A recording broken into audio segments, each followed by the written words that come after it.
La palabra de Dios contenida en este libro es la verdad que acepto creer, es la enseñanza que me comprometo a seguir y es la esperanza que me atrevo a confesar. Nada me impide recibirla, nadie me evitará que la haga parte de mi vida y por ningún motivo dejaré de proclamarla. Estoy aquí para leerla, oírla y vivirla diariamente. Amén. Señor Santo, habla nuestras vidas, por favor, bendícenos según necesitamos hoy, Señor. Nada ni nadie te lo impida, Señor, que trasciendas nuestro ser y nos bendigas, hablándonos al corazón, te lo suplicamos. En Cristo Jesús, amén. Estamos cercanos, hermanos, a iniciar el tiempo de Adviento y será justamente en el día en que prediquemos el último sermón de esta serie, que será también de Adviento. Será todavía parte de la serie de sermones del Antiguo Testamento, de nuestro regreso a Dios. Si hay prisa, será el libro de Malaquías, donde hay un mensaje bien navideño, pero todavía nos falta Zacarías y el de hoy, Ageo. Un profeta muy breve también, dos capítulos tiene solamente Ageo. Es por unos 2 versículos el segundo libro más breve del Antiguo Testamento. Solamente hay uno más breve, más pequeño, por menos versículos. Pero es un libro pequeño que nos habla de un mensaje muy importante, desafío a nosotros los seres humanos, desafío al pueblo de aquella época, pero también nos desafía a nosotros. Vamos a una introducción que tenemos, no de las que hacemos nosotros, sino de las que hace una institución que investiga estas cosas de la historia de la fe. Vamos a ver esa introducción breve y luego después vendré para compartir con ustedes algunas enseñanzas, porque sí hay prisa que regresemos a Dios integralmente. Adelante con la introducción. El libro del profeta Ageo es uno de los libros proféticos más cortos, pero es crucial en la narrativa completa de la Biblia hebrea. Durante siglos, los profetas hebreos habían estado acusando a Israel de quebrantar su pacto con Dios a través de la idolatría y la injusticia. Y ellos advirtieron que Dios enviaría al gran imperio de Babilonia para acabar con Jerusalén, destruir el templo y llevar al pueblo al exilio. Y todo sucedió en el año 587 a.C., pero ese no fue el final de la historia. Los profetas también creían que todavía había esperanza y que Dios un día traería de vuelta un remanente transformado de su pueblo, Israel, para vivir en una nueva Jerusalén, donde la presencia de Dios moraría entre ellos. Ahora, cuando nos volvemos a Ageo, el año es 520 a.C., casi 70 años después del exilio, y el imperio babilonio había recientemente colapsado y el mundo ahora es gobernado por los persas. Ahora, los persas permitieron el regreso de cualquier israelita exiliado que quisiera volver a Jerusalén, la cual todavía estaba en ruinas. Así que bajo el liderazgo de un sumo sacerdote llamado Josué y de Zorobabel, un heredero del linaje de David, un grupo de exiliados regresó y comenzó a reconstruir la ciudad y sus vidas. Recuerda la historia del libro de Esdras en los capítulos del 1 al 6. Así que tenemos altas expectativas y el futuro parece muy brillante, pero en realidad no lo es, por lo menos desde el punto de vista de Ageo. El libro consta de 4 secciones que resumen el mensaje de Ageo, dado al pueblo de Jerusalén en el transcurso de 4 meses. Él inicia acusando al pueblo de tener las prioridades equivocadas. Sí, ellos han regresado a Jerusalén, pero están gastando todo su tiempo y sus recursos reconstruyendo sus propias casas lujosas, mientras que el templo todavía está en ruinas debido a la destrucción de hace 70 años. Así que Ageo pregunta, ¿son sus casas en realidad más importantes que su lealtad a Dios?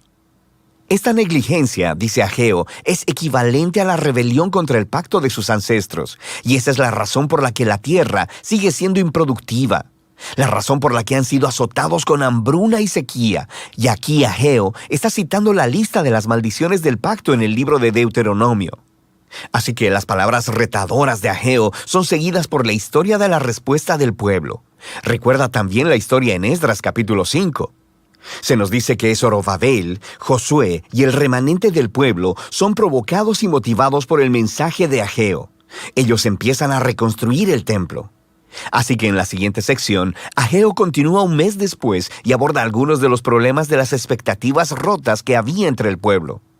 De manera que el templo que están reconstruyendo es poco impresionante. No se compara en nada con la gloria del templo de Salomón que se construyó ahí hace 500 años. Así que la moral para terminar el proyecto estaba muy baja. Así que Ageo le recuerda al pueblo acerca de las grandes promesas proféticas del reino futuro de Dios y acerca de este templo. Él hace referencia a los profetas anteriores a él, especialmente a Isaías y a Miqueas, sobre la nueva Jerusalén, la cual sería el lugar desde donde Dios redimiría a todo el mundo, y donde todas las naciones vendrían y participarían en el reino de Dios, resultando en una era de paz. Así que el templo juega un rol clave en los planes de Dios para el futuro, y Ageo llama al pueblo a trabajar con esperanza a pesar de las circunstancias decepcionantes. En la tercera sección, Ageo continúa 2 meses después con un llamado a ser fieles al pacto, y él inicia una conversación con algunos sacerdotes sobre la pureza ritual. Recuerda todas las ideas claves del libro de Levítico. Él dice, si alguien va y toca un cadáver y se vuelve ritualmente impuro o marcado por la muerte, y luego van y tocan algo de comida, la comida también es impura. Y los sacerdotes, conociendo el libro de Levítico, dicen, sí, es impura. Y luego Ageo convierte esto en una parábola. Él dice que es lo mismo con el pueblo de Israel y lo que están poniendo en sus manos para reconstruir el templo. Si esta generación no se humilla, si no se vuelven de su injusticia y apatía, Ageo dice que lo que sea que construyan con sus manos, incluyendo el nuevo templo, será impuro también. El reto de Ageo es que solo a través del verdadero arrepentimiento y de la fidelidad al pacto es que sus esfuerzos resultarán en la venida del reino y la bendición de Dios. Así que, en cierto sentido, el futuro de Israel descansa en sus manos. Dios está esperando que su pueblo le sea fiel. Así que la elección que Ageo está poniendo delante de la generación de los exiliados es muy similar al reto que Moisés puso delante de la generación en el desierto antes de entrar a la tierra. Su obediencia llevará a la bendición y al éxito, mientras que la infidelidad les llevará a la ruina. El libro concluye con un resumen de Ageo sobre la esperanza futura del reino de Dios. Él hará de la Nueva Jerusalén el centro de su glorioso reino internacional, y a partir de ahí confrontará y derrotará la maldad entre las naciones. Él le recuerda al pueblo sobre la derrota de Faraón en la historia del Éxodo. Dios cumplirá su promesa a David y establecerá al rey de su linaje. Y en los días de Ageo, eso estaba representado por Zorobabel. Y así el libro termina con un tema flotando en el aire, la elección de un futuro brillante. Así que la pregunta es, ¿será la generación de Ageo fiel a Dios? ¿Experimentarán el cumplimiento de todas esas promesas? ¿Será fiel Zorobabel? ¿Será que él es el rey mesiánico? Y para averiguarlo, simplemente tienes que seguir leyendo los últimos 2 libros de los profetas Zacarías y Malaquías. Pero puedes ver cómo este breve libro contiene un gran reto para toda generación del pueblo de Dios, que nuestras elecciones realmente importan, y que la fidelidad y la obediencia del pueblo de Dios es parte de cómo Dios ha elegido cumplir sus propósitos en el mundo.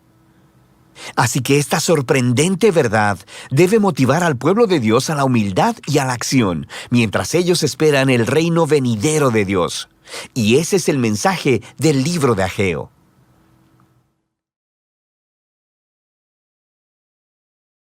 De hoy se llama Si hay prisa, que es nuestra serie. Es urgente regresar a Dios integralmente. Y se llama así porque estas son las gentes, este es el remanente que regresó. Estos son los que regresaron. Pero si leemos los primeros versículos de la profecía de Ageo, resulta que regresaron sin regresar. No habían regresado del todo. Déjenme lo explico de esta manera, pero déjenme poner sobre la mesa las cosas que dijeron ya en la introducción, pero aquí para tenerlas presentes, las más importantes. Todos los profetas que hemos leído hasta ahora anuncian el exilio, la deportación a Babilonia. Algunos tan lejanamente lo anunciaron, o sea, tan muy temprano lo anunciaron, que cuando lo anunciaron, Babilonia ni siquiera era poderosa. Hasta sorprendía a todo el mundo. ¿Babilonia? ¿Y esos quiénes son? Porque todavía no era el poder que finalmente se convirtió y que fue destructivo. Así, o sea que hacía mucho tiempo que se había profetizado. Algunos profetizaron muy cercano, cuando ya era inminente que iba a suceder eso. Algunos incluso profetizaron estando en la deportación, o sea, fueron parte de los destruidos, fueron parte de los apresados y llevados a Babilonia y a otras naciones. Este profeta Ageo es de después, cuando ya sucedió la deportación, cuando Babilonia ya dejó de ser un poder, ya no es la potencia mundial. Ellos hicieron aquello del exilio, la deportación a Babilonia de los hebreos en el 587, ya se dijo acá. Pero en el año 520, casi 70 años después, Babilonia había colapsado, ya no era el poder, vinieron los persas y dominaron Babilonia incluso. Y un gobernante de Persia, Darío, resulta que por alguna razón que tiene que ser espiritual, no solamente permitió a los hebreos que regresaran a Jerusalén, parece que los motivó a que regresaran y que la reconstruyeran. Al parecer él tenía una visión diferente como gobernante y quería que cada pueblo estuviera en su lugar y que cada pueblo desarrollara sus propias ideas, su filosofía, su religión, y por alguna razón él actuó así. El caso es que dejó a los hebreos, y no solamente eso que los dejó, sino que los motivó incluso para que regresaran. Les dio documentos, aprobaciones, documentos para que llegaran a la tierra donde habían estado ellos antes. Y si había ahí gobernantes, ellos traían una carta y dice el mero mero. Y una cosa interesante que vamos a leer en el primer versículo es que no se vuelve a mencionar la temporaneidad. O sea, todos los demás profetas, cuando hablaban de qué época, decían cuando el rey Josías, a los 2 años del rey Josías sucedió esto en el profeta, a los tantos años del rey fulano de tal, pero eran reyes judíos, reyes hebreos. Algunos mencionaban cuando todavía existía el pueblo, el reino del norte, los hebreos, las 10 tribus hebreas del norte, el llamado Israel, porque acuérdense que había 2 ahora por la división, Judá con un poco de la tribu de Benjamín en el sur, y en el norte a Israel con las 10 tribus. Antes de que fueran destruidas esas 10 tribus, se mencionaba cuando en el norte reinaba fulano y en el sur reinaba perengano. Pero en esta ocasión no se mencionan los reyes hebreos, al contrario, se menciona un rey pagano, el rey Darío. Así comienza la profecía. Me parece que la exhortación es a regresar, una exhortación a regresar como pueblo de Dios, no solo en lo geográfico. Tres cosas que caracterizan este regreso. No solo en lo geográfico, estaban en la tierra prometida, o sea, no les puede decir eso que regresen geográficamente, porque geográficamente habían regresado, pero no era todo lo que debían hacer, no habían regresado de otras maneras. También debían regresar en lo espiritual, obedeciendo a Dios y sus mandamientos. No lo estaban haciendo. Y también debían regresar en lo religioso, cultural, la cultura religiosa de los hebreos. Debían reconstruir el templo y restaurar el culto verdadero al verdadero Dios, porque no estaban haciendo eso. Es más, estaban haciendo exactamente todo aquello por lo cual habían sido destruidos. O sea, regresaron a hacer lo mismo. ¿Qué es eso? Seguían sin buscar a Dios de corazón. El templo estaba destruido. Habían construido casas muy lindas, por cierto, dice artesonadas. La idea es que eran muy elegantes, pero el templo de Dios estaba destruido. Imagínense, un judío de repente quería visitar a otro que vivía en el otro lado de la ciudad y pasaba por las ruinas del templo, pasaba por encima de ellas, pisaba así las piedras o lo que sea, porque estaba destruido todo. Y no habían hecho nada al respecto, y el Señor les exhorta. El mensaje fue dirigido a todo el pueblo, pero particularmente fue dirigido a Zorobabel, hijo de Salatiel, que es un descendiente de David, tiene la dinastía de David, tiene la sangre real y es un candidato a ser el nuevo rey. Y también está Josué, hijo de Josadac. No tiene nada que ver Josué con el sucesor de Moisés, es un Josué, o se llama como Jesús. Josué y Jesús o Yoshua son el mismo nombre, solo que uno en hebreo y otro en arameo. Josué y Jesús son nombres, el mismo nombre, igual hijo de Josadac, el sumo sacerdote, lo cual quiere decir que este Josué puede ser el nuevo sumo sacerdote, pero ¿de cuál religión? Si el templo está destruido. ¿De cuál ritual? Si no hay rituales que hacer porque no hay templo. Y este es el problema, y esta es la razón de la profecía. Vayamos a ella entonces, Ageo capítulo 1, versículo 1, solamente eso leeremos en este momento. Dice, en el año segundo del rey Darío, no dice Josías, no dice del rey Acab o del rey fulano hebreo, no.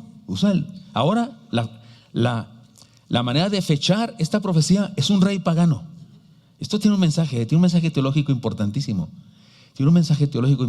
El pueblo de Dios está basado en la fe, no en la raza, ni en la política. El pueblo de Dios no es un país políticamente hablando, declarado país por la ONU. El pueblo de Dios es una comunidad de gente que cree con la fe de Abraham. Cuando Abraham creyó, ese fue el pueblo de Dios. Y luego se unió al pueblo de Dios una moabita, y se unió al pueblo de Dios una mujer de Jericó que se dedicaba a la prostitución. Y así se fueron uniendo todos, y nos unimos ustedes y yo, y somos pueblo de Dios porque tenemos la misma fe de Abraham, la fe de Abraham que hablaba de un Mesías que vino y que salvó nuestras vidas. Cualquier persona que no cree en ese Dios de Abraham, y no cree en ese Mesías profetizado por los profetas de Dios, descendientes de Abraham también en fe, pues entonces no es pueblo de Dios. Somos pueblo de Dios aquellos que hemos creído en Cristo. Hermanos del sonido, nomás les aviso que se me acabó acá el sonido. Lo que sea que tengan que hacer, por favor háganlo, porque no escucho yo nada acá. Si quieren me lo quito, pero nomás les aviso, ya. Así es que, hermanos míos, aquí hay señal de algo, aquí hay un mensaje de algo. No se menciona el tiempo con un rey hebreo, se menciona el tiempo con un rey pagano. Sin embargo, que hizo algo de bueno para el pueblo de Dios. Vayamos ahora a las profecías, porque esto es nada más por así decirlo, ubicarnos en el tiempo. Pero ahora viene la profecía y dice así, versículo 2 y siguientes: así ha hablado Jehová de los ejércitos diciendo, este pueblo dice, no ha llegado aún el tiempo de que la casa de Jehová sea reedificada. No es una pregunta, es una afirmación. No ha llegado el tiempo de que edifiquemos la casa de Dios. Entonces vino palabra de Jehová por medio del profeta Ageo diciendo, ¿es para vosotros tiempo para vosotros de habitar en vuestras casas artesonadas? O sea, Dios les dice, no es tiempo de reedificar mi casa, pero sí es tiempo para habitar ustedes en sus casas muy lindas. Y esta casa, se refiere a la casa de Dios o el templo de Dios, esta casa está desierta. Pues así ha dicho Jehová de los ejércitos, meditad bien sobre vuestros caminos. Sembráis mucho, recogéis poco, coméis y no os saciáis, bebéis y no quedáis satisfechos, os vestís y no os calentáis. Y el que trabaja jornal recibe su jornal en saco roto.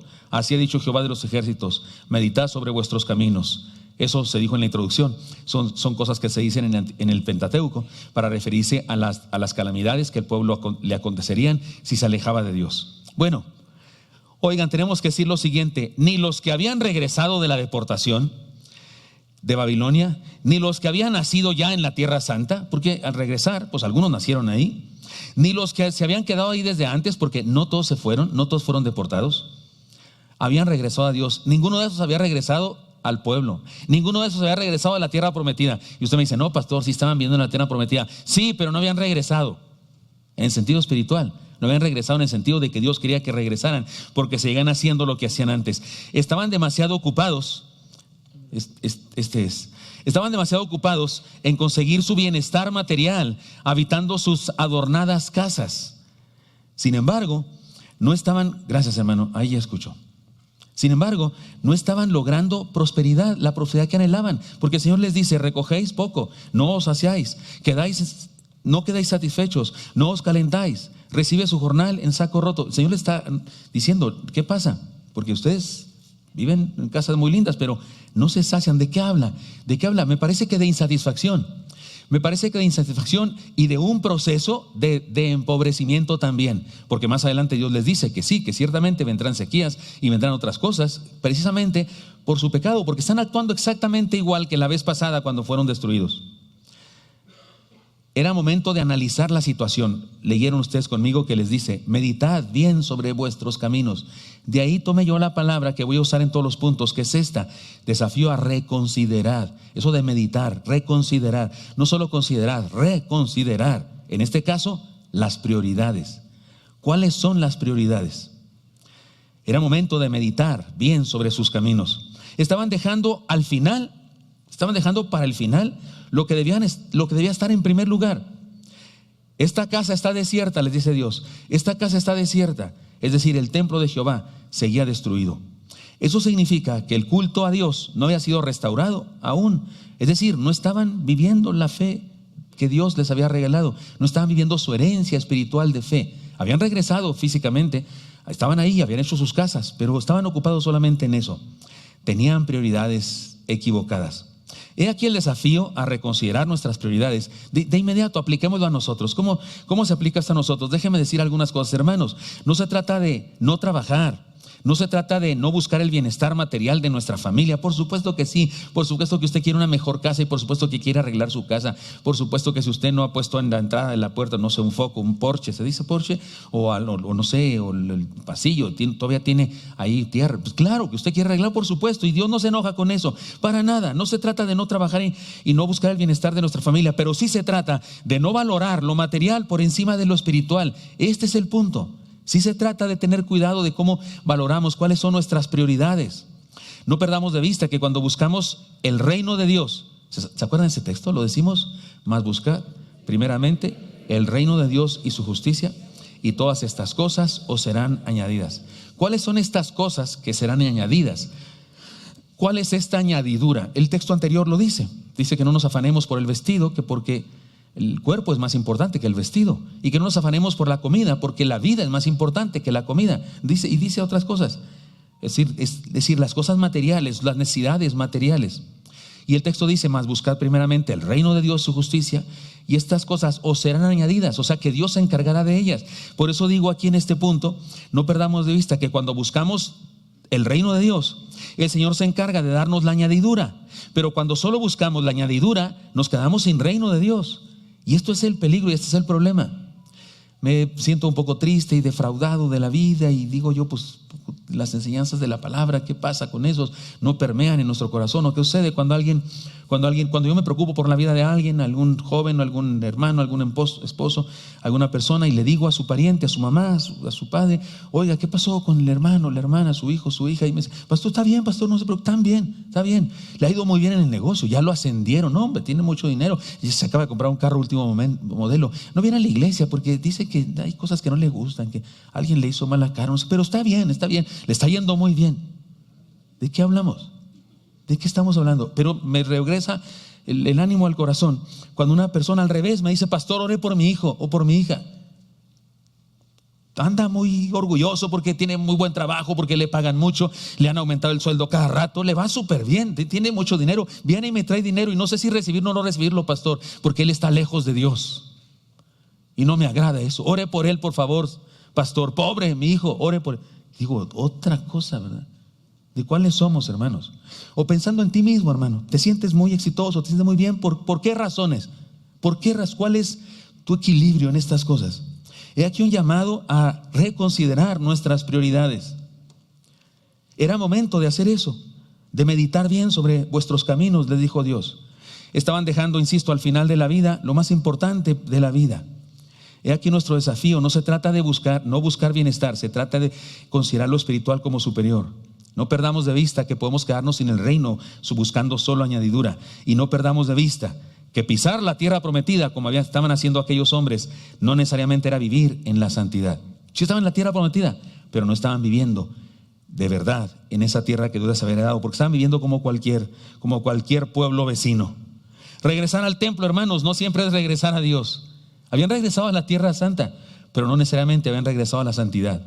Regresar al templo no siempre es regresar a Dios. Regresar a Dios es algo más serio, más profundo. Hermanos míos, meditemos y pongamos a Dios en primer lugar en nuestra vida. Pongamos a Dios en el centro de todas nuestras prioridades. No solamente es lo primero, no, es Dios lo que está en todo. No solamente es Dios y después mi esposa, no, es Dios y mi esposa que me dio Dios. Y después de eso, Dios y mis hijos que me dio Dios. Y después de eso, Dios y mi trabajo que me dio Dios. Y todo lo que hay, todas mis prioridades incluyen a Dios. No es la primera, es la que está en todas partes. Él es la prioridad suprema, Él es la prioridad total en nuestra vida. Y este era un asunto serio que había que considerar. Y no perdamos de vista que Dios les habla al pueblo y les dice: ustedes comen pero no se sacian, se cubren pero siguen teniendo frío, siembran pero no cosechan. Y está hablando de insatisfacción. No hay plenitud, no hay contentamiento, no hay verdadera prosperidad sin Dios, sin buscar a Dios, sin poner a Dios en el centro de toda nuestra vida. Además hay otro desafío aquí, desafío a reconsiderar la presencia del Señor en nuestra vida. Miren cómo les dice, todavía en el capítulo 1 dice: subid al monte y traed madera, y se refiere al monte donde estaba el templo. El templo está en un monte, hasta la fecha no está un templo ahí, pero está una mezquita musulmana, pero sigue siendo un monte. Subid al monte y traed madera y reedificad la casa, y pondré en ella mi voluntad y seré glorificado, ha dicho Jehová. Buscáis mucho, otra vez les hace ver el problema, buscáis mucho y halláis poco, y encerráis en casa. Y se habla de acaparamiento, sí se dice cuando la gente acapara cosas. Dice: y yo lo disiparé con un soplo. ¿Por qué? Dice Jehová de los ejércitos: porque por cuanto mi casa está desierta, y cada uno de vosotros corre a su propia casa. Por eso se detuvo de los cielos sobre vosotros la lluvia, y la tierra detuvo sus frutos. Y llamé la sequía sobre la tierra y sobre los montes, sobre el trigo, sobre el vino, sobre el aceite, sobre todo lo que la tierra produce, sobre los hombres, sobre las bestias, sobre todo trabajo de las manos. Está hablando Dios de lo que pasó con ellos, de cómo fueron destruidos, cómo fue el proceso. Abandonaron a Dios y Dios permitió aquellas cosas. Y luego dice el texto: y oyó Zorobabel, porque Ageo predicaba a Zorobabel, le predicaba estos sermones a Josué, al poder, digámoslo así, político, el descendiente del rey. el heredero al trono, y predicaba también al descendiente del sacerdote, del sumo sacerdote, el heredero del ministerio, de la predicación, de la enseñanza de la palabra. Y dice el texto: y oyó Zorobabel, hijo de Salatiel, y Josué, hijo de Josadac, sumo sacerdote, y todo el resto del pueblo. Dice, también oyeron la voz de Dios todo el pueblo, la voz de Jehová Dios oyeron, y las palabras del profeta Ageo, como las había enviado Jehová Dios, Jehová su Dios. Y temió el pueblo delante de Jehová. Vamos bien, ya oyeron, ya respondieron con fe. Y temió todo el pueblo, ¿dónde estoy? De Jehová, delante de Jehová, habló. Entonces Ageo, enviado de Jehová, habló por mandato de Jehová al pueblo diciendo: yo estoy con vosotros, dice Jehová. Me encanta, subrayé eso. Lo leen conmigo, lo subrayó, por favor. ¿Cómo dice? Yo estoy con vosotros, dice Jehová. Y después de eso despertó Jehová el espíritu de Zorobabel. No antes de que oyera la voz de Dios, no antes de que volvieran en fe a Dios, pero cuando lo hicieron, entonces Dios actúa y despierta el espíritu de Zorobabel, hijo de Salatiel, gobernador de Judá, y el espíritu de Josué, hijo de Sadoc, como sacerdotes. Estaban dormidos sus espíritus, por así decirlo, sus convicciones, y el espíritu de todo el resto del pueblo. Dios intervino y hace la obra en el pueblo, y vinieron y trabajaron en la casa de Jehová de los ejércitos, su Dios, en el día 24 del mes sexto, en el segundo año del rey Darío. ¿Se fija cómo es exacto Ageo en decirnos cuándo fue? Fue una serie de sermones de 4 meses. No sé si a usted le parecen muy largas las series de sermones que yo predico. Pues Ageo predicó una de 4 meses. También se vale predicar series en el Antiguo Testamento. Pero qué interesante, una vez que voltean, porque esa es la respuesta del ser humano. Cuando volteamos, cuando respondemos, cuando oímos la voz de Dios, entonces Dios actúa en nosotros. Y Él dice, yo estoy con vosotros. ¿Sabe a qué me recuerda? Me recuerda aquel ejemplo que les he puesto antes de aquel niño, un niño que jugaba fútbol en su escuela. Un semiadolescente, jugaba fútbol en su escuela, era muy bueno, era buenísimo, era el goleador de su escuela. Y resulta que un día le tocaba a él, en el mes, le tocaba a él cortar el césped de su casa. Y el papá le dijo: hijo, no has cortado el césped, esta semana tienes que cortarlo sin falta. Papá, es que he tenido mucho entrenamiento porque estamos en torneo. Le dijo: sí, no importa, pero tú no puedes ir al entrenamiento el sábado, sino, papá, el sábado no es entrenamiento, el sábado jugamos la final. Pues te queda lunes, martes, miércoles, jueves, viernes para cortar el césped, porque no vas a la final si no cortas el césped. Y no cortó el césped el chamaco el lunes, ni el martes, ni el miércoles, ni el jueves. ¿Creen que la cortó el viernes? Tampoco. Llegó el sábado, se levantó muy temprano, estaba acomodando sus tacos para el fútbol y esas cosas. Y el papá le dice: ¿Qué haces, chamaco? Discúlpame, pero no vas a ir si no puedo hacer el césped. Papá, ¿cómo crees? En la final soy el goleador. Hijo mío, discúlpame, palabra de hombre, y la voy a cumplir, no vas si no corres. Se enoja todo el chamaco, se pone una ropa para trabajo, va todo enojado. ¿Por qué me hacen esto a mí si voy a jugar? Que no sé, soy el campeón, esa cosa. Va al armario o al lugar donde está la podadora de césped y no la encuentra, y sale todo vociferando: ¿por qué me ponen a cortar el césped? Ni siquiera está la podadora, no sé qué. Y se asoma por la ventana y está su papá con la podadora dándole al césped. Y ve a su papá y ¿qué haces? Y el papá le dice: apúrate, porque no llegamos al partido, córrele, vamos a cortar el césped. Así es Dios. Perdonen que lo use este ejemplo, pero así es Dios. Una chispa de nosotros que responde y ¡zas! Él interviene, le dice al pueblo: yo estoy con vosotros. Apenas oyó el pueblo, escucharon la palabra, Zorobabel pone atención, Josué pone atención, el pueblo entero. ¿Qué nos está diciendo Dios? Esa pequeñísima manifestación de fe es suficiente para que Dios intervenga y nos dice: yo estoy con ustedes, ya los conozco. Si no crean que no los conozco, si ya sé cómo son, y aún así los invito, como dicen por ahí. Y yo estoy con ustedes, yo corto el césped con ustedes. Si hace falta, todo lo que necesito es que digan sí y que den un pasito, y yo daré todos los demás por ustedes. Me encanta. Esta hermosa profecía nos presenta a un Dios Padre amoroso que nos da nuevas oportunidades. Con paciencia le dice a su pueblo qué es lo que debe hacer: suban, traigan madera, reedifiquen la casa. Les dice: pondré en mi voluntad. Describe la situación que están viviendo para hacerles saber que está pendiente de ellos, y les hace saber la razón. Les dice: buscáis y halláis poco, porque cuando mi casa está desierta y cada uno de ustedes está en su casa, por eso detuve de los cielos sobre vosotros la lluvia y la tierra. O sea, les da explicación. Oye, hermano joven, adolescente, ¿está ya aquí adolescentes regañados? ¿Cuántos adolescentes hay aquí que dicen: sí, a mí sí me regañan de vez en cuando? Levanta su mano. Muy bien. Querido joven, no te enojes, por favor. No te enojes cuando tu mamá o tu papá te dicen: chamaco, ¿qué es eso de quedarse hasta las 3 de la mañana jugando Nintendo? No te enojes. Ay, mamá, ¿por qué? No te enojes, escúchame, pon atención. Si tu mamá te dice eso, si tu papá te dice eso, quiere decir que él o ella estuvo hasta las 3 de la mañana oyendo tus mugres ruiditos. Estuvo oyéndolos, orando al Señor. Dios mío, bendice este chamaco vicioso, míralo cómo está ahí, juegue y juegue. Salió la familia de mi mujer o de mi esposo. No te enojes cuando tu papá te regaña por eso, porque ¿sabes qué significa? Que estuvo orando por ti, sufriendo por ti, oyéndote. Y tú todo enojado todavía. Cuando Dios le dice al pueblo: a ustedes les pasa esto, y tienen deficiencia en su felicidad y no están completos. No es para que te enojes, es para que digas: Dios mío, qué grande Dios eres. ¿Sabes todo de mí? ¿Sabes todo de mí? O sea, ¿te das cuenta de todo lo que sufro? ¿Te das cuenta que cuando me visto no se me quita el frío? Y que estoy insatisfecho cuando como. No es para que enojarnos por eso, es para amarlo más. Sabe todo de nosotros. Por eso se lo dijo al pueblo. Pero lo más importante es esta palabra: yo estoy con vosotros. Eso significa que comprende lo que estamos viviendo, sabe lo que necesitamos, lo que anhelamos, las razones por las que estamos en la situación en las que estamos, y nos lo hace saber también para ayudarnos a entender que nos acompaña en todo. He aquí el desafío a reconsiderar la presencia del Señor en nuestra vida. Ya reconsideramos nuestras prioridades, ya hicimos un análisis para reconsiderar nuestras prioridades. Ahora reconsideremos la presencia de Dios en nuestra vida. Las cosas que siguen son así medio golpeadoras, por eso no quiero leerlas solo. ¿Me acompañan?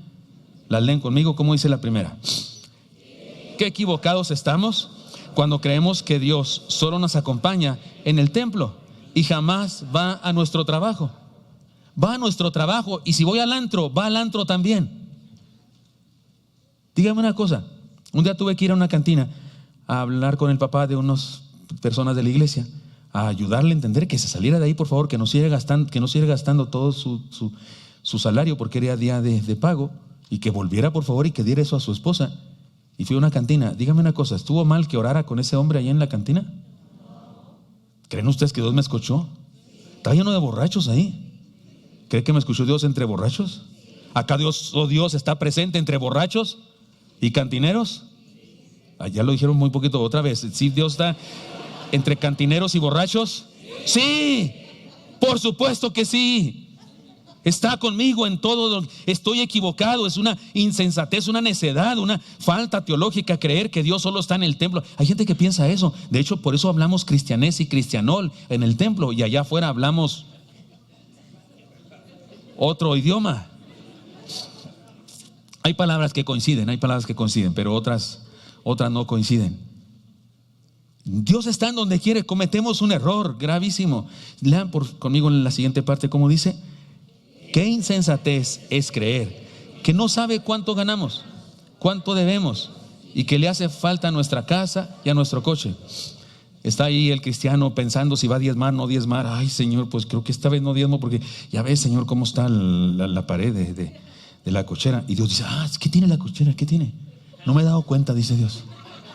¿Qué le pasó a la pared en la cochera? No, pues ya ves, el otro día que llegué así y le pegué. ¿Le pegaste? ¿Tú fuiste así? No sabía. ¿Quién crees que estás hablando, por Dios? ¿Con quién crees que estás hablando? Dios sabe hasta quién le pegó y sabe en qué estado venías cuando chocaste. ¿Sabe qué? Hay veces que sí usamos nuestra teología sanamente cuando decimos: Dios sabe, ¿verdad? Cuando nos conviene somos buenos teólogos, y cuando no. Es una insensatez pensar que Dios no está enterado de todo. Él sabe todo, sabe cuánto gano, cuánto no gano, sabe cuánto me hace falta, sabe cuánto me robo del cambio de las tortillas de mi madre cuando soy un chamaco. Nadie se robó el cambio de las tortillas. ¿Cuántos se la robaron los cambios de las tortillas? Qué bola de rateros igual que yo. ¿Qué tantos son 2 pesos, por Dios? En mi época sí era poquito más que ahora, ¿verdad? Lean conmigo el tercero, por favor, ¿cómo dice? Qué pena que dividamos nuestra vida entre secular y religiosa, como si Dios no estuviera a nuestro lado todo el tiempo. No hay vida secular para el cristiano, no existe. Eres cristiano siempre. Eres santo siempre. Eres mayordomo de Dios en la tierra siempre. Eres hijo del Altísimo, hijo de Dios siempre. No hay. En este ratito ya voy a hacer. Sé de una persona que le decía a sus empleados: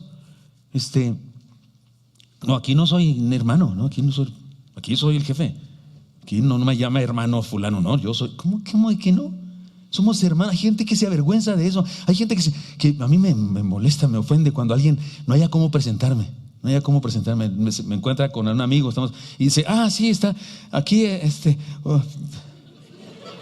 Hay quien sale y dice: un amigo. ¿A poco aquí en la iglesia me dice amigo? ¿A poco no decía: amigo, ¿cómo estás, amigo? No, ahora no quiero que me presente con honores. Aquí está el preciosísimo, queridísimo, amadísimo pastor. No quiero que diga nada payasada. Es más, que ni siquiera diga mi pastor si quiere. Si no me considera su pastor, que ni siquiera diga mi pastor, que diga: ahí está el pastor de la iglesia donde voy, punto. Ahí está el fulano que predica ahí en la iglesia donde voy. Pero ¿por qué ocultar tu fe?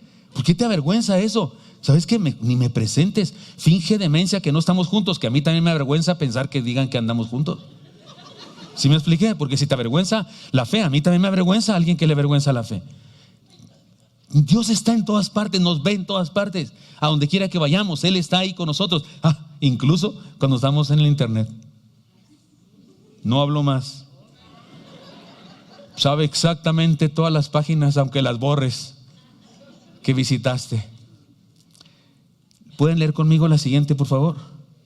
Regresar al templo cada domingo en realidad es regresar a la comunidad de fe, acompañados de aquel con el que no hemos dejado de estar cerca.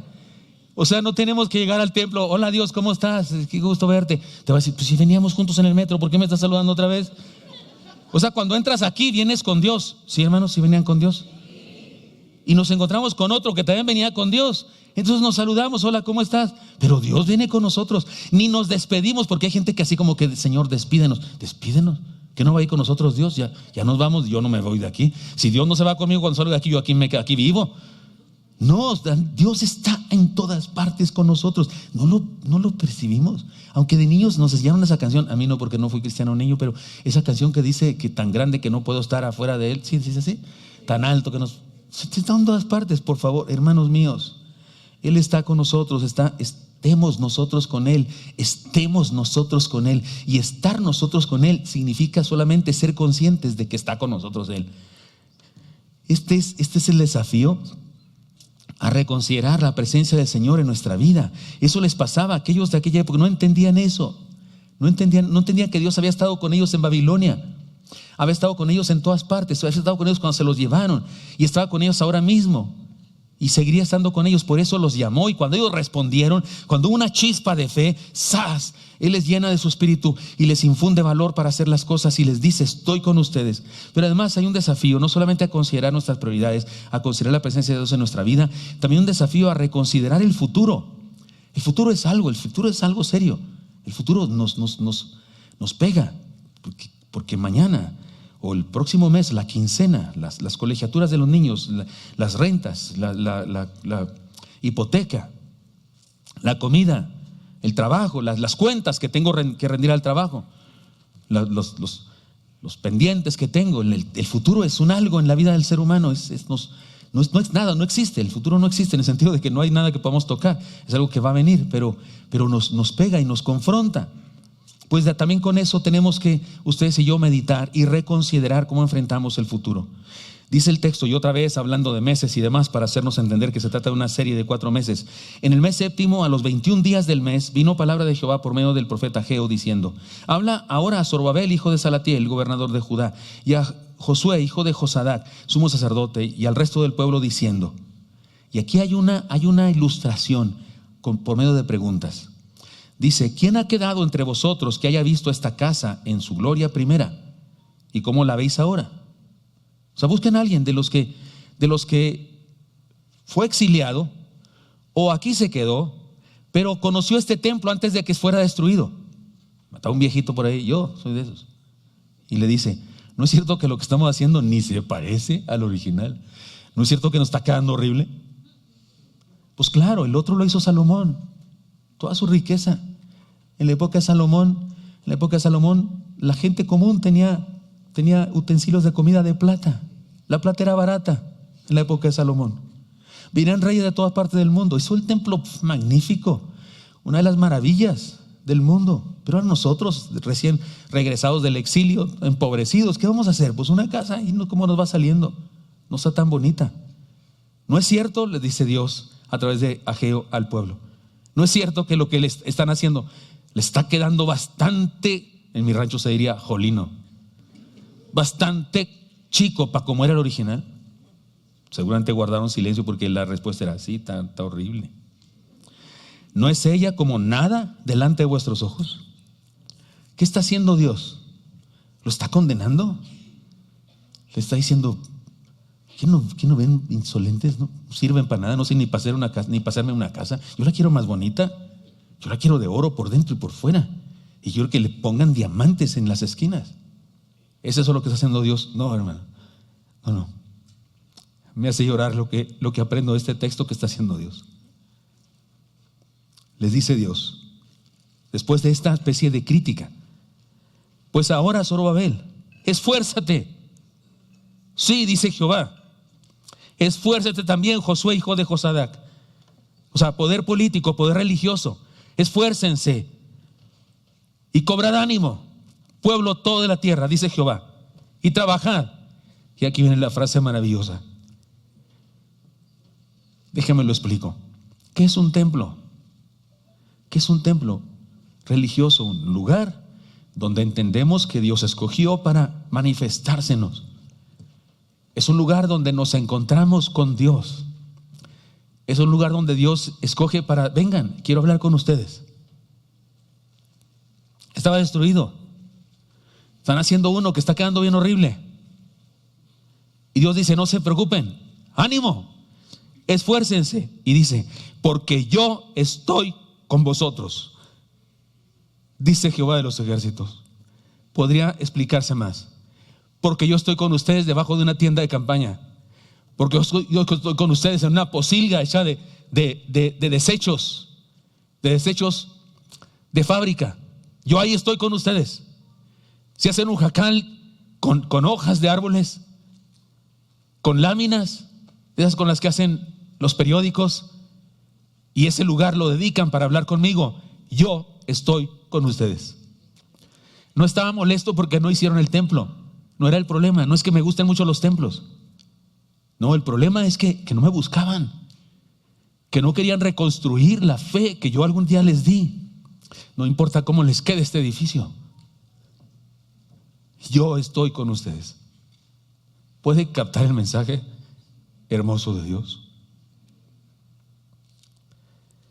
Según el pacto que hice con vosotros cuando salisteis de Egipto, como si les dijera, cuando salieron de Egipto no sacaron ningún templo, salieron así, con una mano adelante y otra atrás, como dicen en mi rancho. Salieron como en un tonel como el del Chavo del Ocho, así salieron de Egipto. Pero yo estaba con ustedes. Así mi espíritu estará en medio de vosotros. No temáis, porque así dice Jehová de los ejércitos: de aquí a poco yo haré temblar los cielos y la tierra, el mar y la tierra seca, y haré temblar a todas las naciones, y vendrá el deseado de todas las naciones. ¿Quién es el deseado de todas las naciones, hermanos? Jesús nuestro Señor. No solo aquí se menciona eso, esta es una frase que se entiende.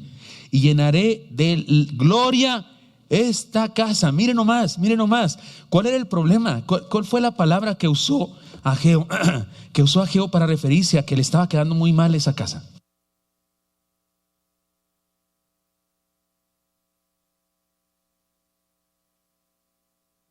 Perdón usted si lo con este dedo me saco un ojo cada rato. ¿Qué lenguaje usó Ageo? Dios por medio de Ageo. ¿Hay alguien entre ustedes que haya visto la gloria de la casa primera? Y ya se dieron cuenta que esta casa no es ni sombras de esa gloria de la casa primera. Ese fue el lenguaje que usó. Gloria habla de belleza impresionante, de una belleza que impresiona. Y luego le dice Dios, dice, mía es la plata y mío el oro. O sea, no me importa si lo que están haciendo tiene plata y oro, si yo soy dueño de eso. No me interesa si el edificio que van a hacer tiene plata y oro, yo soy dueño de esas cosas. Me hace falta eso. Y dice Jehová de los ejércitos: la gloria postrera de esta casa será mayor que la primera, ha dicho Jehová de los ejércitos, y daré paz en este lugar, dice Jehová de los ejércitos. Y ya antes dijo también él entonces que él pondrá su gloria, llenará de su gloria, de su presencia. Entonces, ¿se da cuenta usted, hermanos? Nuestro desafío a reconciliar el futuro no tiene que ver con esa manera de interpretar las profecías, como anda la gente ahí haciendo alaraca y que hay una tercera guerra mundial y que los judíos y que van a regresar y que se va a reconstruir el templo. Yo no sé si vaya a pasar eso, ni me importa mucho, porque yo no confío en un templo físico. Ese templo fue construido, destruido y otra vez construido, otra vez destruido, y en ese momento está destruido. Pero me queda clarísimo que hay una idea espiritual de ese templo. Aquí Dios promete que la gloria de ese templo postrera será mayor que la primera. O sea que no se refiere a esa reconstrucción que están haciendo. Esa reconstrucción que están haciendo después volvió a ser destruida y después se volvió a reconstruir y también fue vuelta a destruirse y hasta hoy no se ha reconstruido. Pero me hace pensar en unas palabras hermosas de mi Señor y Salvador Jesucristo. Jesucristo, cuando fue a Jerusalén, en la última ocasión en que fue con sus discípulos antes de ser apresado y crucificado, le dijo a sus discípulos: ¿veis esto? Aquí no quedará piedra sobre piedra. ¿Se acuerdan de eso que dijo el Señor? Y sucedió, fue destruido. Años 70 después de Cristo, un general romano llamado Tito sitió la ciudad durante muchos meses y después la destruyó toda y no quedó piedra sobre piedra literalmente, y hasta la fecha sigue así. No hay un templo a Dios ahí, pero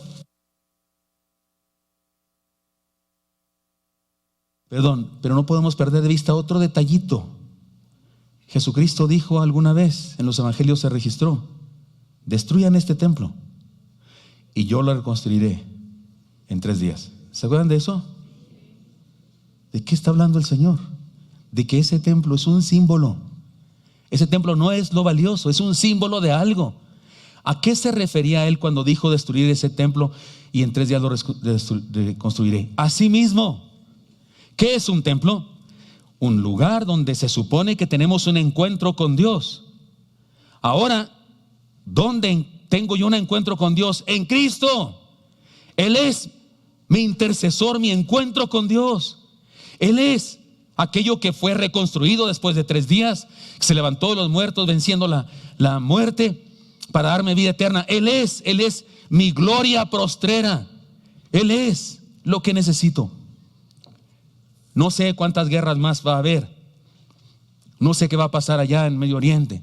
No sé si va a pasar alguna guerra importante y los árabes se quitan de ahí por alguna razón y se construyen. No sé, ni tengo deseo de saberlo, porque la Biblia dice que no me toca a mí saber los tiempos o las sazones que el Padre puso en su sola potestad. Lo que sí encuentro clarísimo aquí es que esta gloria postrera no es una casa de piedra, no es un edificio material, es algo espiritual que es eterno para siempre, y es Cristo mi Señor. Aquellos que dicen que va a ser reconstruido el templo, les tengo una noticia. Si va a ser reconstruido, les tengo una noticia: lo volverán a destruir. Y usted dice: ¿cómo lo sabe, pastor? La Biblia dice que este universo pasará, que los elementos ardiendo destruirán todo. ¿Dice o no dice la Biblia? Y dice que habrá cielos nuevos y ¿qué? Y tierra nueva. O sea, si alguien se va a reconstruir, pues sí, pero también se va a volver a destruir. Pero en Cristo está la verdadera gloria postrera. Él es el que trae paz a nuestro corazón, y en Él usted y yo nos enfocamos. Está claro que aceptaron ellos el reto de subir al monte y reconstruirla. Está claro que Dios motivó a Zorobabel y a Josué. Esto nos enseña que el esfuerzo y la entrega de los seres humanos siempre será un asunto imperfecto. Si nos esforzamos usted y yo, pero las cosas no nos quedan tan bien. La gloria o belleza que impacta, eso significa esa gloria de la reconstrucción, no era ni cerca como la original. Sin embargo, al hacerles saber esto, Dios les reitera su amor y su presencia. Dice Jehová: trabajad, porque yo estoy con vosotros, dice Jehová. Sigan echando ganas, porque de eso se trata, de que estemos juntos. De eso se trata un templo, de que ustedes están conmigo y yo con ustedes. No importa cómo quede. Le recuerda el pacto que tiene con ellos y le desafía a no temer, según el pacto que hice con vosotros cuando salisteis de Egipto. Le recuerda eso. El salir de Egipto, el éxodo, es la historia más gloriosa para los hebreos y también para nosotros, de la manifestación de Dios y su poder. Asimismo, así mi espíritu estará en medio de vosotros. No temáis, eso es ser templo, que el Espíritu de Dios está con nosotros. No necesitamos más. No importa cómo sea el edificio, si es cómodo o no es cómodo, si Él está con nosotros, con eso tenemos. Y les anuncia que la verdadera restauración, el verdadero regreso a Dios es una experiencia espiritual y eterna. La gloria postrera de esa casa será mayor que la primera. Así ha dicho Jehová de los ejércitos, y daré paz en este lugar, dice Jehová de los ejércitos. He aquí el desafío a reconsiderar el futuro. Ya hemos reconsiderado las prioridades, hemos reconsiderado la presencia de Dios en nuestra vida. Ahora reconsideremos cómo enfrentamos el futuro con estas ideas. Primera de ellas, hermanos míos, debemos esforzarnos, aunque nuestros logros sean imperfectos, sabiendo que lo que Él hará es perfecto. Sigamos esforzándonos, hagamos nuestro trabajo. Sí, a lo mejor le echamos muchas ganas y no dudo que hay gente perfeccionista en este mundo que se afana mucho y le duele mucho cuando las cosas no le salen bien y le quiera volverlas a hacer y esas cosas, y está bien, cada quien su personalidad y echémosle ganas a todo, pero hermanos, les tengo una noticia: no podemos hacer nada perfecto ustedes y yo. Somos una raza caída. ¿Cómo lo vamos a hacer? Estamos aquí en la tierra. Sí somos salvos, pero seamos imperfectos todavía. Le echamos ganas, pero yo sé, no hay sermón perfecto. Yo me dedico a predicar, ¿verdad? No hay sermón perfecto. Mi trabajo es, formar una iglesia, desarrollar discípulos. No hay obra perfecta, no hay. Siempre hay imperfecciones. Siempre hay cosas que no salen exactamente como deben saber. Pero por eso Dios le hace saber al pueblo. Por eso búscate a alguien que conoció el templo antes y que les diga qué le parece para que sepan que le está quedando muy mal, pero para que sepan que eso no es lo importante. Que lo importante es que yo estoy con ustedes y que todo lo que necesito es que crean en mí y que me sigan. No dejemos de hacer lo que sabemos y podemos. Ciertamente es poco, pero en sus manos es mucho. En sus manos es mucho. Que las limitaciones humanas no nos impidan ni nos desalienten a seguir. ¿Y sabe por qué creo que esta enseñanza es importante? ¿Sabe por qué? Porque a menudo esto es algo que utiliza el enemigo de nuestras almas para hacernos desistir. Es el acusador por excelencia. Su nombre significa acusador. Y resulta que es el acusador y de repente viene y nos acusa y nos dice: no sirves para nada, no eres fiel cristiano. Es más, si por ti fuera por gusto, no irías al templo. No te has dado cuenta, caes cada rato, la riegas otra vez. Ya caíste en ese pecado el mes pasado y ahora otra vez. El diablo sí nos acusa. Y en ocasiones tiene aliados, o sea, otra gente que le echa la mano para que nos acuse. ¿No es cierto? En ocasiones gente cercana. Esta enseñanza es para que no hagas caso a eso. No le hagas como Eva, que se puso a platicar con él. No, sí, fíjate que nos dijo Dios. Sí, que no le hagas caso, ignóralo, mándale una patada al infierno. Tú clama a Dios y levántate, joven precioso, por favor, cuando caigas, cuando la riegues bien feamente. Pero si te redarguye el corazón, si sientes dolor, si sientes vergüenza, vas bien. Es el Espíritu Santo habla. Por cierto, si no sientes vergüenza ni nada, estás en el hoyo, mano. En serio, necesitas convertirte, necesitas entregar tu vida a Jesucristo. No importa si sus papás son cristianos o no son cristianos, tú no lo eres. Si el Espíritu Santo no lo sientes en tu corazón, no trabajas, no te importa un comino el pecado, te sientes como si fuera la gran cosa haberlo hecho. Pero si sientes que algo te redarguye, sientes arrepentimientos, vas bien, levántate, por favor. No te quedes derrotado, no hagas caso al enemigo. Por eso Dios enseña esta verdad. Que las limitaciones humanas no nos impidan y nos desalienten a seguir. Regresar al templo cada domingo es en realidad regresar a la visión gloriosa de la eternidad. Cada vez que venimos otra vez, Dios nos habla para que recuperemos la conciencia que vamos hacia algo perfecto, vamos hacia algo maravilloso. Y vamos acompañados de aquel con el que no hemos dejado de estar cerca, porque siempre está con nosotros. Él está con nosotros. Tenemos un futuro glorioso, garantizado. ¿Y sabes qué? Esto nos mantiene fieles. Y esto nos mantiene también firmes, aún en los momentos difíciles, aún en los momentos trágicos de nuestra vida. Les conté en los motivos de oración que un hermano nuestro, hermano Samuel, en ese incendio que salió por televisión tan grande, a él se le quemó toda su empresa. Ya les conté que le llamé por teléfono y me contestó así, lleno de esperanza, de paz. No, pastor, estamos bien. Sé que Dios tiene planes, sé que Él me va a levantar y lo mejor está por venir. Habló también con Almita del Somos Todos y le decía lo que me han enseñado en la iglesia, eso estoy viviendo y eso lo estoy aplicando. El hermano es un empresario y tiene la costumbre de ser fiel a Dios en su mayordomía financiera, pero a menudo lo hace así, no cada semana, supongo yo que porque sus tratos económicos son de comprar cosas y luego hasta que vende todo lo que sea, y tiene una manera diferente. Y más o menos por estas fechas es que regularmente presentaba sus, no sé, primicias, diezmos o lo que sea. Hace rato que estaba yo desayunando porque fue al culto de las 8, y en el culto de las 8 yo salgo corriendo y no me quedo ahí para nada, y él fue a buscarme, pero como no me encontró allá, más me vio pero no me alcanzó, vino acá a encontrarme cuando estábamos desayunando mi esposa y yo, y trajo sus diezmos. Se quemó su empresa por completo, todo, pero él trajo sus diezmos. Regularmente es una cantidad muy significativa porque, insisto, corresponde a un tiempo. Y yo me siento alentado en mi corazón de pensar que sí hay corazones en los que la palabra de Dios puede hacer nido y hacernos entender y hacernos vivir conforme a su verdad, conforme a lo que Él nos ha enseñado. Y bueno, lo abrazamos, pues yo oramos por él. Sé que está él golpeado pues en todo su vida. Tiene sus labios, incluso tiene algún problema porque estuvo frente al fuego durante un buen tiempo, porque hubo intentos de apagar aquel fuego, no fue posible y tuvieron que huir. Gracias a Dios no hubo ninguna pérdida humana, pero dije yo, gloria a ti, Señor, gloria a ti. Qué bueno es saber eso. Él pide que oremos por algunos compañeros de él que también perdieron todo, otros compañeros, y él, que salió en la televisión, lo entrevistaron, y alguien le preguntaba, usted parece que está muy tranquilo. Dice él, sí, porque Dios está conmigo, porque Jehová dio, Jehová quitó, sea el nombre de Jehová bendito para siempre. Me encanta esa idea, me encanta que entendamos eso. Por eso necesitamos aceptar el desafío de reconsiderar nuestro futuro. ¿Qué pensamos respecto a eso? ¿Hacia dónde vamos? ¿A qué le tiramos? Cuidado con amarrarnos demasiado en las cosas materiales o en las cosas de este mundo. Cuidado con depender demasiado de ellas, porque esas se acaban. Qué bueno sería que tengamos algo al frente, algo al futuro, algo eterno en lo cual sostenernos para vivir por siempre. Pero además, he aquí un desafío a reconsiderar nuestro discipulado. No hemos visto eso, ¿verdad? Sí, voy ahí. Sí.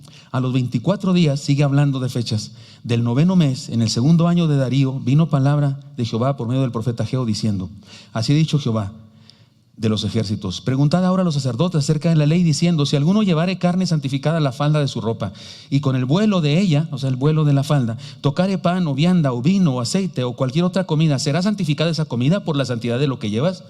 Y respondieron los sacerdotes, dijeron, no. Y dijo Ageo, y si un inmundo a causa de su cuerpo, alguien que tocó a un difunto, y se hace inmundo a sí mismo, tocare alguna cosa de estas, ¿será inmunda esa cosa? Y respondieron los sacerdotes, sí, inmunda será. Y respondió Ageo y dijo, así es este pueblo y esta gente delante de mí, dice Jehová, y asimismo toda la obra de sus manos, y todo lo que aquí ofrecen es inmundo. Ahora pues meditad en vuestro corazón desde este día en adelante, antes que ponga piedra sobre piedra en el templo de Jehová. Antes que sucediesen estas cosas, venían al montón de 20 efas y había 10. Venían al lagar para sacar 50 cántaros y había 20. Os herí con viento solano, con tizoncillo y con granizo en toda obra de vuestras manos, mas no os convertisteis a mí, dice Jehová. Meditad pues en vuestro corazón desde este día en adelante, desde el día 24 del 9º mes, desde el día que se echó el cimiento del templo de Jehová. Meditad pues en vuestro corazón. ¿No está aún la simiente en el granero? ¿No hay semillas en el granero? Ni la vid, ni la higuera, ni el granado, ni el árbol de olivo ha florecido todavía. Mas desde este día os bendeciré. Y vino por segunda vez palabra de Jehová a Ageo a los 24 días del mismo mes, diciendo, ese día hubo 2 sermones. Hablad a Zorobabel, gobernador de Judá, diciendo, yo haré temblar los cielos y la tierra, y trastornaré el trono de los reinos, y destruiré la fuerza de los reinos de las naciones. Trastornaré los carros y los que en ellos suben, y vendrán abajo los caballos y sus jinetes, y cada cual por la espada de su hermano. Ageo 2, 10 al 22. Sé que es un pasaje complejo, es un pasaje que está escrito de acuerdo a la cultura de aquella época. Los que lo oyeron por primera vez lo entendieron perfectamente. Usted y yo no tanto, porque usted y yo no hacemos sacrificios, ni conocemos perfectamente el Levítico y qué hacer con aquellas cosas que son inmundas y con las que son santas. Ni siquiera usamos las palabras inmundo y santo tanto en nuestra iglesia. Entonces se hace difícil, pero créame que le voy a explicar algunas cosas porque no tengo tiempo para explicarle todo, pero permítame decir lo siguiente: con paciencia y amor Dios sigue enseñando a su pueblo. Le cita un texto del Antiguo Testamento, le cita un texto del Pentateuco y les habla de las leyes sacerdotales, de la pureza y esas cosas, para enseñar algunas cosas. Las enseñanzas son estas. Les recuerda que la santidad viene de Él, no de ellos ni de sus rituales. Ellos tenían rituales muy estrictos con respecto a la comida santa, la que era pura y la que no era pura, y los animales, los santos, los impuros, cómo purificarse. Tenían esos rituales, y es lo que Dios quiere evitar, que no caigan en eso y pensar que es por sus fuerzas, por sus rituales, por las cosas que hacen. No, les recuerda que la santidad viene de Él y no de ellos. Les promete que los va a bendecir, no solo en lo espiritual, sino también en lo material, aún sabiendo quién son. Aún sabiendo que no tienen semillas en el granero. Y yo sé que tienen árboles como las granadas, tenían árboles de granadas, y tenían vides, y tenían ¿cómo se dice? Las del olivos. Le dice, y yo los voy a bendecir. A pesar de lo que sé, yo los voy a bendecir, porque el asunto soy yo, no ustedes. Les sigue exhortando a meditar y regresar integralmente a Él, y les anticipa que llevará a cabo una gloriosa intervención en toda la humanidad. Hermano mío, lo que haces, a pesar de quién somos, lo que haces, ¿a qué te dedicas? Eres maestro, hermano, eres maestro. Dios bendecirá tu tarea de maestro. ¿Qué eres? ¿Eres cortadora de pelo? ¿Cultura de belleza? Dios va a bendecir eso, va a bendecirte para que tengas éxito en eso, en lo que hagas, administrador, ingeniero, arquitecto, piloto, político, lo que sea. Dios promete bendecirte. Solo quiere que entendamos que es Él. Solo quiere que no perdamos de vista eso, que no lo saquemos de nuestra vida, que no lo quitemos de nuestro pensamiento, que no hagamos de Él como que esto es lo religioso, es para los domingos. Y esto es lo que yo vivo acá, aparte de Él. No, Él quiere estar en nuestra vida y promete bendecirnos a pesar de lo que somos. He aquí el desafío a reconsiderar el discipulado. Lean conmigo estas tres cosas, hermanos, por favor. 2 comienzan con la palabra no y una con la palabra esperemos. ¿Cómo dice la primera? No presumamos. El orgullo espiritual es abominación. Nunca entendieron, este pueblo nunca entendió eso. Siempre fueron orgullosos y siempre fueron soberbios. No presumamos nosotros. No es asunto nuestro. No es por nosotros. El orgullo espiritual es abominación. No presumamos jamás. Yo le digo, los pastores tenemos lo he compartido aquí, tenemos una experiencia muy común, casi todos, que de repente un sermón no nos gusta a nosotros. De repente uno se baja todo humillado, así, la regué, no hablé bien, Dios mío, quisiéramos regresar el tiempo, quién sabe qué tonterías dije. Pero todos los pastores damos fe de que muy a menudo, en ese momento, es cuando más personas nos dicen gracias por la bendición. No, Dios me habló, que no sé qué. Y de repente alguien hasta me dice que Dios le dijo cosas que yo dije, ¿a qué horas dije yo eso?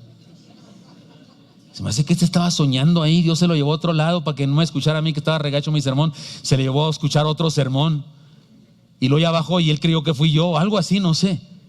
Pero ¿sabe qué concluimos los pastores y yo cuando platicamos acá en nuestras pláticas de pastores? Que qué padre. O sea, no depende de nosotros, no presumamos, no depende de nosotros, es Dios. Siguiente frase, díganla conmigo por favor, ¿cómo dice? No produzcamos, no produzcas, hermano. Solo hagamos lo que nos toca. No andes ordenándole a Dios que haga cosas. Tú haz lo que te toca. Eso le está diciendo Dios al pueblo. Ustedes tranquilos, denme chance, yo los voy a bendecir. Y la última, ¿cómo dice, hermanos? Esperemos en el cumplimiento parcial y eterno de sus promesas.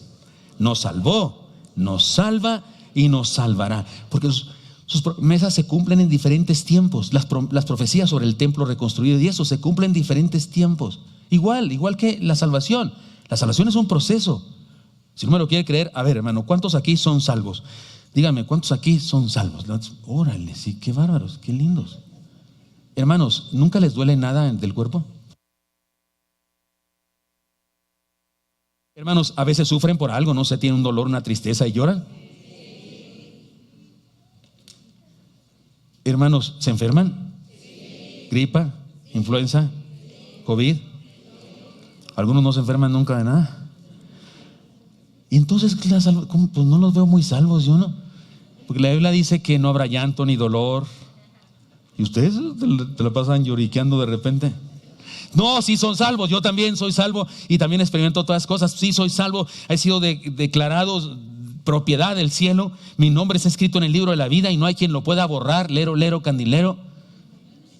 Pero estoy siendo salvado todo el día, todo el tiempo. Estoy siendo perfeccionado, pero un día así, esta mugre cosa que traigo aquí, no la voy a necesitar. ¿Están claros de eso? Y este dedo se me va a enderezar. Digo, ya si pido otras cosas ya fue mucho, ¿verdad? Pero, y voy a estar pleno y no va a haber dolor, ni llanto, ni políticos. Porque allá no van a ser políticos, se me refiero, no que ninguno se vaya a salvar, sino que allá no van a andar haciendo campañas ni nada. No va a haber cosa mala allá en el cielo, ni tráfico, bendito sea el Señor. Ni tráfico, ni bacterias, no voy a necesitar tomar kombucha. Es un líquido que ahora estoy tomando de una cosa, un hongo, no sé qué, una cosa así, que parece traída de Plutón o algo así. A mí me sabe bien rico, sabe a tepache, me encanta, pero parece que no debo tomar mucha porque como se hace con azúcar. Pero allá en el cielo no va a haber necesidad de nada porque va a ser pleno. Por eso sí, fui salvo cuando creí, estoy siendo salvo y seré salvo. Sí, así son las profecías de Dios. Igual esta del templo construido, reconstruido, la gloria de Jehová. Aún esto es así, se cumple parcialmente y luego un día se cumplirá en forma total. Regresemos a Él, seamos sus discípulos cabalmente. Esta es la idea de el desafío a reconciliar nuestro discipulado. Caminemos con Él a pesar de lo que somos, confiemos en Él, Él hará. Y por último, hermanos míos, desafío a vivir la promesa eterna. Estos son los últimos versículos, es el último versículo de Ageo. Es un versículo mesiánico. Ya vimos algo mesiánico cuando dice el deseado de todas las naciones, que se refiere a Jesús. Pero aquí hay una idea mesiánica. Recuerde usted que los personajes de la Biblia, Moisés, Josué, por supuesto, el rey niño Josías, por supuesto Gedeón, los jueces, por supuesto que David, el rey David, son símbolo de Jesús, son personas imperfectas, llenas de defectos, pero que en su profesión, en su oficio, en su hazaña, representan a Jesús. Jesús es nuestro matagigantes, y eso lo encontramos en David, siendo David una especie de un tipo, como símbolo de Jesús. Bueno, pues Zorobabel se convierte en uno más de esos. Jesús es nuestro libertador, nuestro Moisés, es nuestro Josué, conquistador de la tierra prometida. Es nuestro David, matagigantes. Pero también es nuestro Zorobabel.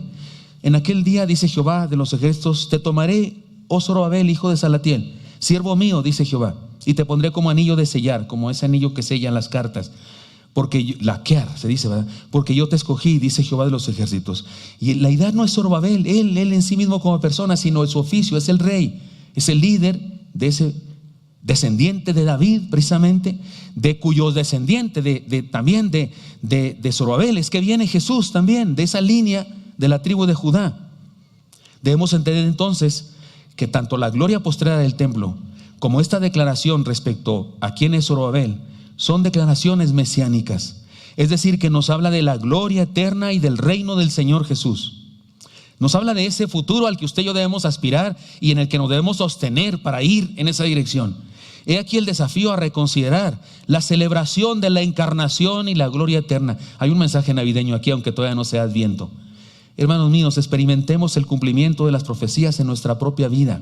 Creamos, confiemos todo lo que dice Dios, que nos va a bendecir, que Él estará con nosotros, que es el deseo de todas las naciones, que va a intervenir, que va a hacer su gloria postrera más grande que la primera.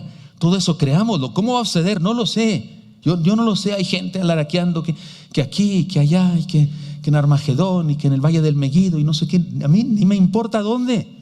Si el Señor quiere venir en Xochimilco, yo voy a Xochimilco. Faltaba más. Ni siquiera creo que tenga que ver con algo geográfico, tiene que ver con algo espiritual, trascendente, más allá. Algunos hablan de una guerra. Yo me pregunto, ¿tiene Dios necesidad de hacer guerra? ¿Tiene Dios necesidad de agarrar soldados y armarlos para que vayan a matar y no sé qué? No puede Dios hacer, no puedo yo con esta mano, pero no puedo hacerle así y que todo se acabe. Dígame, ¿puede o no puede? Entonces, ¿de dónde sacamos que va a haber tantas recovecos, que hay gente que inventa eso? Yo no sé. Experimentemos el cumplimiento de sus profecías en nuestra vida. Esperemos con paciencia, sabiduría, el cumplimiento integral de sus profecías en su tiempo. No pretendamos saber los tiempos o las sazones, mejor seamos quien debemos ser. Cuando los discípulos le preguntaban a Jesús en Mateo 24, porque Él dijo, miren esto, no quedará piedra sobre piedra. Y ellos le dijeron, Señor, dinos cuándo serán estas cosas, y del fin del mundo, y qué señal habrá del fin del mundo y de tu venida. Le preguntaron 3 cosas, y Jesús les contestó 3 cosas, ni una les contestó de las que preguntaron. Más bien les dijo cómo debían portarse para enfrentar eso. Ellos querían saber el futuro del hombre, y el Señor les dijo cómo debe ser el hombre del futuro. Eso les dijo. Y en Hechos 1, cuando le dicen al Señor también, Señor, cuéntanos. El Señor ya es resucitado, y le preguntan, ¿Cuándo será esto? ¿Cómo vas? ¿Restaurarás a Israel en este tiempo? ¿Vas a levantar a Israel en este tiempo? Me parece que eran mesiánicos como esos que andan en la tele. Y Jesús les dice, no les toca a ustedes saber los tiempos o las sazones que el Padre puso en su sola potestad. Traducción al buen ñero, ¿qué les importa? Eso no es asunto de ustedes. No se metan en eso, es asunto de mi Padre y mío. No se metan en eso.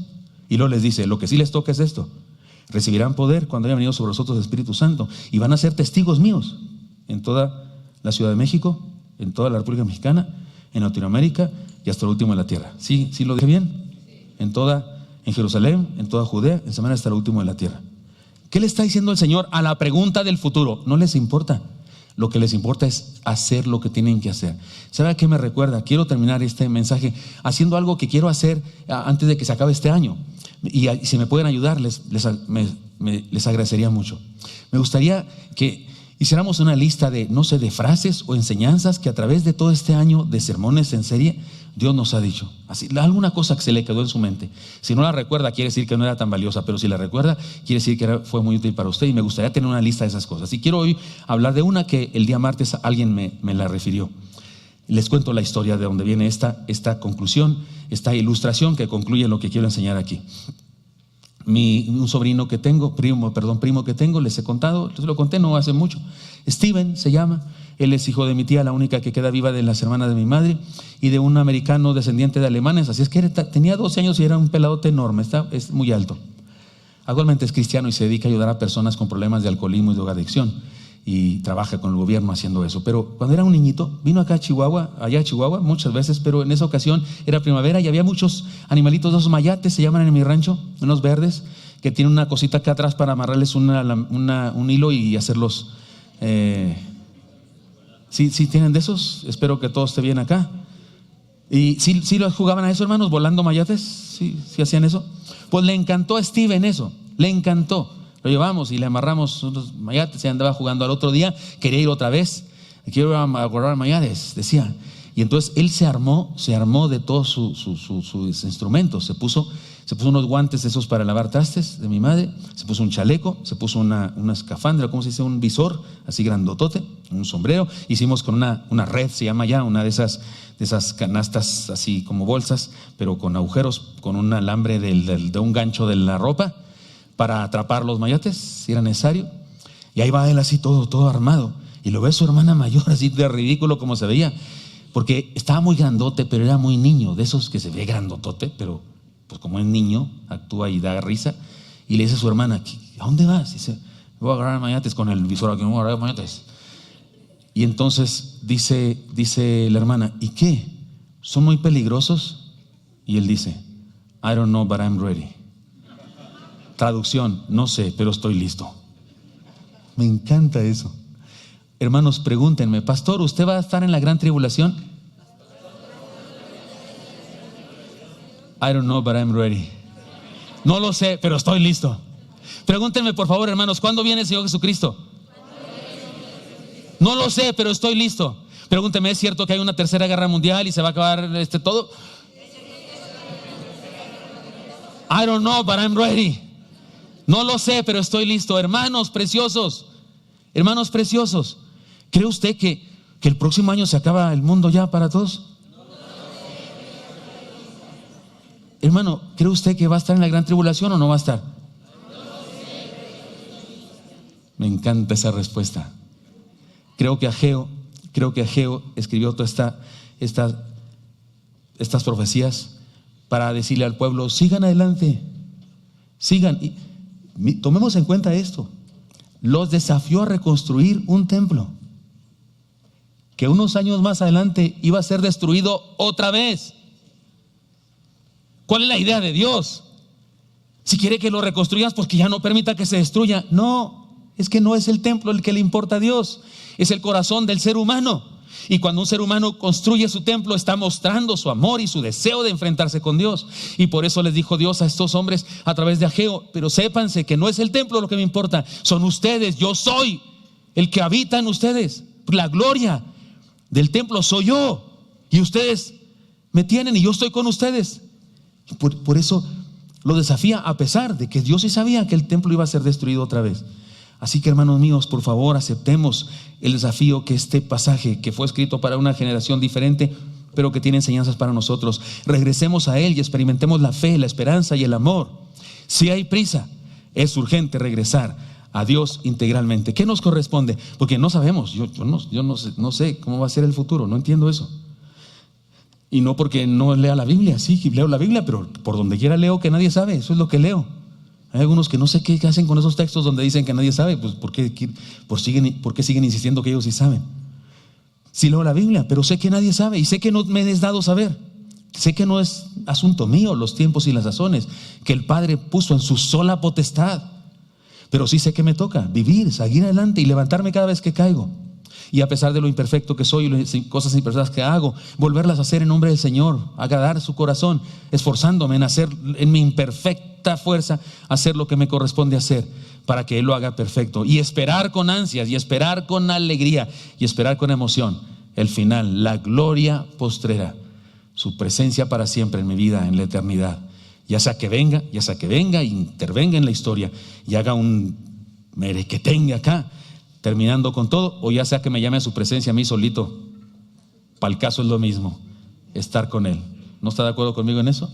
No sé si usted prefiere estar aquí cuando venga el merequetengue o quiere irse a solas, no sé cómo le gusta a usted, pero le digo una cosa, ni le van a preguntar qué opina, ni le van a pedir su opinión. Dios va a hacer lo que quiera, o se lo lleva o viene, como sea. Entonces, ¿qué hacemos? Sigamos adelante, porque no sé, pero estoy listo para eso. Señor Santo, te doy gracias porque me permites compartir con mis hermanos esta palabra. Te pido, Dios, que nos ayudes como iglesia y como individuos a estar listos a caminar contigo, a reconsiderar, Señor, reconsiderar nuestras prioridades, tu presencia en nuestra vida, nuestro discipulado, el futuro, a reconsiderar, Señor, nuestra celebración de tu presencia en nosotros.